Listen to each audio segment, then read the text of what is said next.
Good afternoon, everyone. My name is Bob Jacobson. I am the Commissioner of Public Safety, and it's my honor to serve in that position. We're here today to give some updates on the current investigation. First off, I would like to thank the law enforcement agencies and the public out there who are being vigilant, our law enforcement partners who are watching out for others in our community, the understanding and patience of the public as we work to find this individual and bring that person to justice. We know that it's been a difficult day for not only those who have worked with those legislators, but it's also a difficult day for those in the state of Minnesota who are working through this terrible tragedy. Today we have a few speakers who are going to, again, give some updates, and we will be available to answer some questions once all the speakers have had that opportunity to say a few words. So with that, I'm going to turn it over to Superintendent Drew Evans of the BCA. Thanks, Commissioner. And today we are asking for the public's help at this point in time in locating Vance Luther Boelter, who is a 57-year-old white male who's 6 feet 1 inch tall, 220 pounds, with brown hair and brown eyes. I know this name has been reported in the media so far, and we are confirming he's a person of interest that we are looking to locate in relation to this. At this time, we would ask the public, if you do locate him or see him, to call 911. Do not approach him. You should consider him armed and dangerous, and you should call 911 immediately with the information. He was seen last this morning wearing light-colored cowboy hat that you can see up here in the clothing there, with dark-colored long-sleeve collared shirt or coat, light pants, and carrying a dark bag. If you have any tips about the whereabouts or any information that would be helpful, you can call local police department, or you can call our BCA tip line at 877-996-6222, or email us at bca.tips@state.mn.us. We still don't know if additional people are involved, but this individual is the one that we're looking as a person of interest right now, but there may be other people with him, and we would like to speak to anybody that may have had contact with him at any point in time. So please connect with us, even if this has been some time ago today, so that we can follow up and continue to work together to keep our communities safe. And we, as the Commissioner noted, we'll take some questions at the end. But again, we are seeking the assistance of the public in locating him. I want to continue to say, as you see, there's hundreds of law enforcement officers working on this right now for the partners that you see up here today, as well from Champlin, Brooklyn Park, the State Patrol, Hennepin County Sheriff's Office, FBI, ATF, just a myriad of partners working to try to locate this individual. And with that, I will turn it over to the mayor, and we'll answer questions at the end.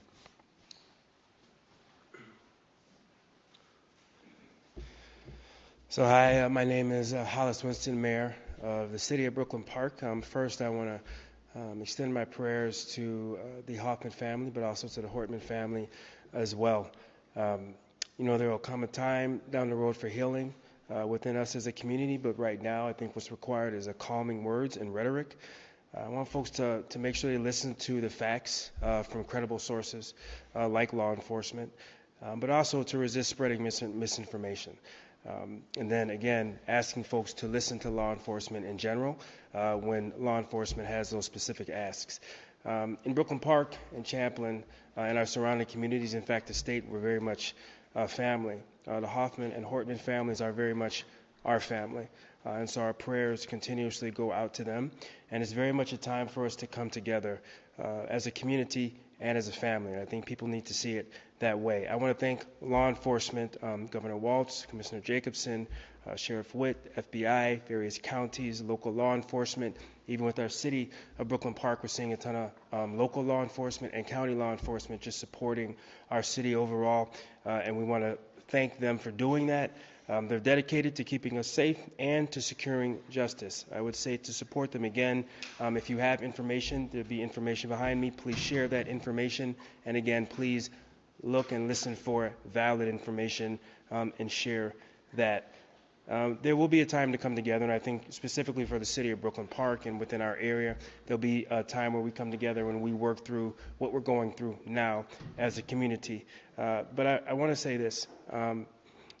This individual did this to instill fear into our community, but they also wanted to create a distinct and singular point of view. When I listed all of that law enforcement coming together, that was really us as a state, as a community, from all different walks of life coming together to work on what's happening. And I received calls from folks across the state, from all different ethnicities and communities as well, with an outpouring of support. So I want people to understand that as a city, but as a state, as a community, we're very much going to come together. We're going to see this through, and we're all going to work together to figure this out. So again, I want to thank our law enforcement, and I want to turn it over to the Mayor of Champlin Park. Good afternoon.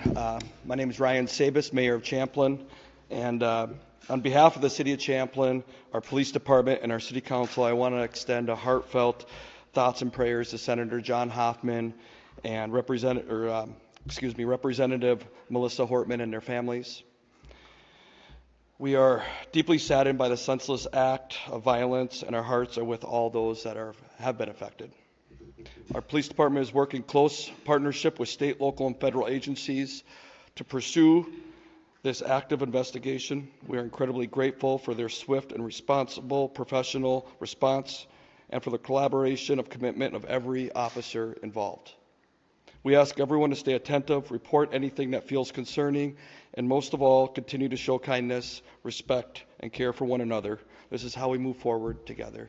And again, thank you all for being here. And again, I think Mayor Winston said it well that Hortman family and the Hortman family are very much part of our communities, part of our fabric of our communities. And we really wish the families all the best. Thank you. As folks have said, we'll take a few questions. Please don't forget to, in your first question, introduce yourself, your immediate organization with whom you're with, and if you have a question for a specific individual, call that out. Thank you. For Fox 9, do you have an update on Senator Hortman's condition? The question was, do we have an update on Senator Hortman's condition? We don't at this time. The last information we had is that he was out of surgery and was in stable condition at that time, but that certainly experienced significant injuries, so we'll have to continue to monitor that. Jen Pair 11, you said person of interest, so not a suspect, or is... He's a suspect, one and the same for this particular case at this point in time. Okay, so we can say suspect. You can say suspect. Adam Buxer with WCCO News. You know this guy.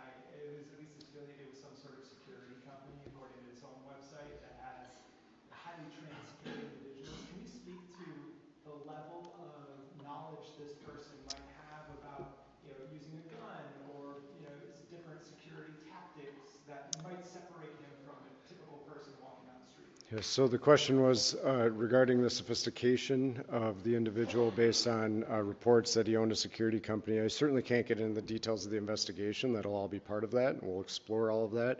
We're aware of the connections that you reference, and the team will be dissecting that between the investigators, Brooklyn Park Police Department, and all of the state, the local, and federal partners that are working on that. Certainly, an individual will have some familiarity if that's the line of work that they're in with some of the tactics that you noted, but we'll be exploring that more fully. One question about the photo that we're seeing in the cowboy hat and the jacket. Is that photo taken today? That photo is today. And is it from a ring camera at the residence of either of our lawmakers? The question is it from a ring camera? It's not. This is from a business. So this is at a business location.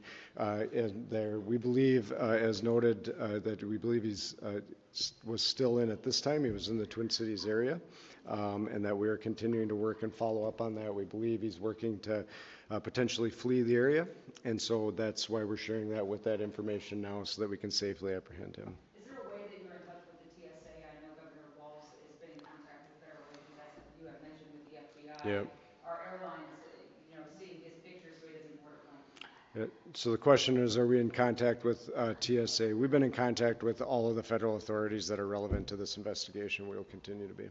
Are you able to share the time or location that photo was taken today? The question is, can I share the time and location? This was this morning when this was taken. It was in the city of Minneapolis. That's at this point, I think, all that we can share as we work to follow up on that. Are there any surveillance or ring camera video from either of the residents where the shootings take place? The question is, there's surveillance or ring camera. We do have various video from different locations. I don't want to get into specifics as part of the active investigation, but there is video that has been obtained by the investigators. Can you talk about some of the other locations that you guys are working on, Green Isle, maybe at 49th, Fremont, and Minneapolis? So, yeah, we can, the question is, can we talk about some of the other locations? You know, because our teams are very active as part of an active investigation, I can't talk about the specifics. What I will tell you is the two locations you noted, in Minneapolis and in Green Isle, they are related to this investigation and the follow-up that the teams are doing. I'm sorry, we're going to give it to Ellen, and then we're going to have one more question. Can you talk a little bit more about the manifesto and what kind of motivation there might be?